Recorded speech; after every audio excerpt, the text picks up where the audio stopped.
একটা ছোট গ্রামে করিম নামে এক গরিব যুবক ছিল। সে খুব সৎ এবং আল্লাহভীরু মানুষ ছিল। প্রতিদিন ৫ ওয়াক্ত নামাজ পড়ত এবং সব সময় আল্লাহকে স্মরণ করত। কিন্তু তার সংসারে খুব অভাব ছিল। একদিন করিম কাজ খুঁজতে পাশের পথের মাঝে সে দেখল রাস্তার পাশে একটা থলে পড়ে আছে। সে থলেটা তুলে খুলে দেখল ভিতরে অনেক টাকা। এত টাকা সে জীবনে কখনো দেখেনি। করিম কিছুক্ষণ চুপ করে দাঁড়িয়ে থাকল।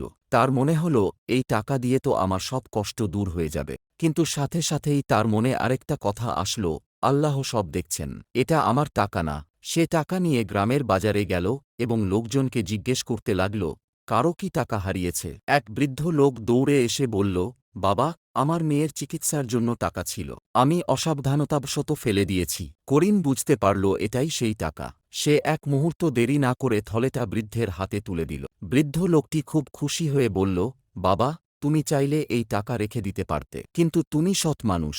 আল্লাহ তোমাকে অবশ্যই এর প্রতিদান দেবেন। কিছুদিন পর করিম শহরে একটা ভালো কাজ পেল। তার জীবন ধীরে ধীরে বদলে গেল। তখন করিম বুঝল, যে মানুষ আল্লাহকে ভয় করে এবং সৎ পথে থাকে, আল্লাহ তাকে কখনো নিরাশ করেন না।